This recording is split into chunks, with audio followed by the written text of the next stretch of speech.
Funny, my girlfriend is named Katie too. But I'm on the other end of the spectrum, so. My question is, what is it about emotion that makes it all work? My mind is very analytical, and I've been doing Abraham for a long time, and I speak with Katie about speaking things into reality and things of that nature, but I've never been able to put my arms or put my mind around the reason why the emotion is what gives it the power, the magic, what causes it all to work. Your emotion is not the power so much as it is the indicator of whether you're utilizing your power. In other words, the emotion is the indicator of how in sync with the true power you are. So when you care about how you feel, so you stay focused in a way that continues to feel good, and you allow momentum to build, then you begin to experience firsthand the true power of the universe and the way it can manifest into your experience. Because your inner being has a frequency and an opinion about what you're focused upon in every single waking moment.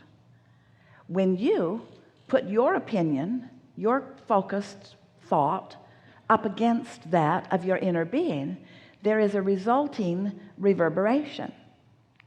If your thought is in agreement with the thought of source, that reverberation is life-giving, it's opening, it's exhilarating, it feels powerful. But if your thought is contrary, if your thought is introducing resistance, then it is slowing your ability to discern the clarity that source is projecting. So the emotion is not the power within itself. That is But the reason that it feels like it is because when you care about the way you feel and you let your emotions be your guide, so to speak, so that you are letting the thoughts that don't feel so good go, and while you are embracing more thoughts that feel, then you allow momentum to ensue, and that momentum is powerful. We've been saying for a long time that when you connect with that non-physical energy, it's that alignment, it's more powerful than millions who aren't. So there's power in the momentum of negative thought, yes, but nothing like the power of aligning with source energy. How do you make a quantum leap? If you've been... Well, quantum leaps are uncomfortable, and the way you make a quantum leap is by enduring much more negative emotion that is natural to you until you just can't stand it anymore, and then you make a very strong flip. It's like a breakdown. It's like a finally just giving in. It's like just letting it all go all at once. It's overrated, and we don't recommend it. You don't need to make a quantum leap. You just make incremental comfortable leaps. I guess when I say a quantum leap, I think about, someone going from making, let's say $40,000 to $10 million. You can do that, but you have to make the leap vibrationally first. In other words, you have to feel prosperous before that can happen.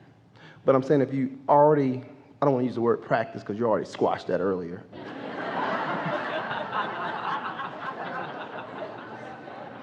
If you already consciously choose to focus on prosperity. Yes. And you do that continuously. Because every subject is two subjects. Sometimes people think they're focusing on prosperity when what they're actually doing is focusing on lack of prosperity. And so you know that you have accomplished focus on prosperity when the emotion that you feel, which is the first manifestation that comes, when the emotion that you feel is one of security, it's one of expectation, it's one of ease, it's one of happy anticipation. So you make the emotional leap first, and then the other stuff can come really fast. And we know what you mean by quantum leap, quick turnaround. But a quick manifestational turnaround can't happen unless there is an emotional adjustment. And the emotional adjustment is the indicator of the vibrational adjustment.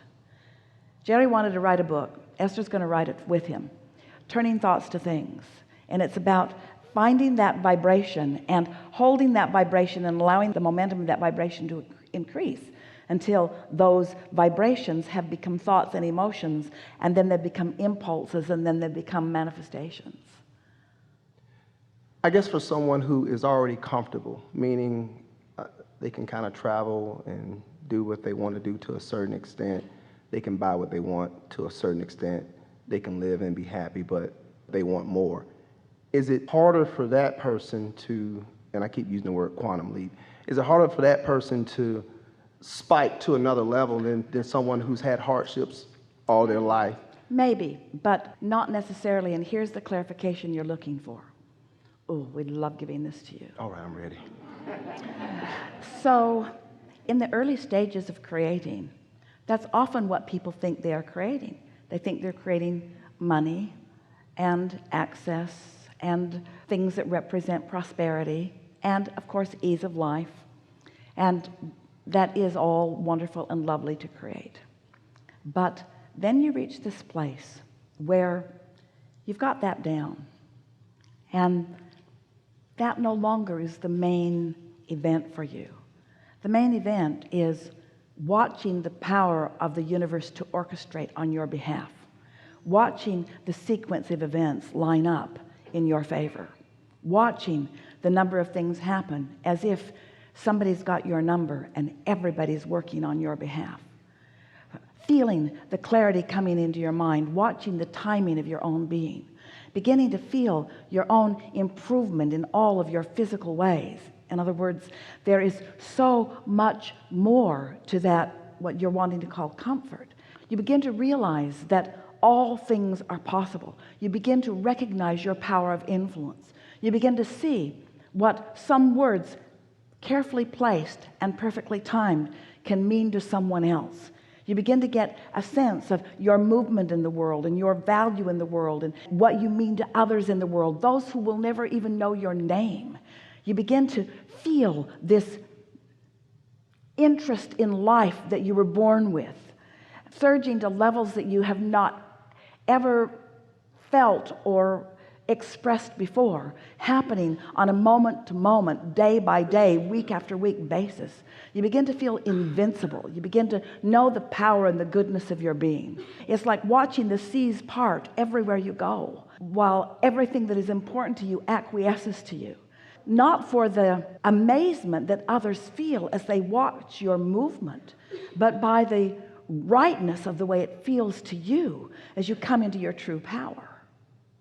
My last thing is more of a comment / question. I don't know if it's a question or a comment.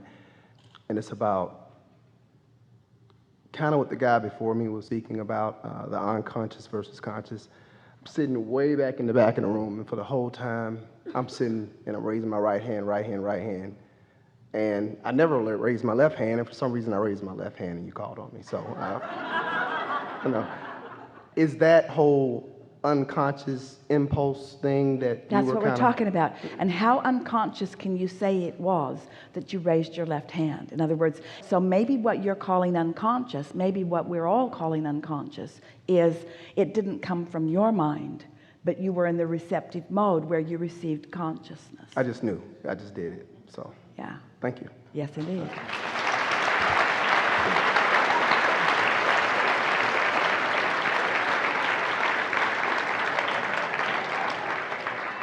We're having a good conversation today, have you noticed? Leading edge all the way.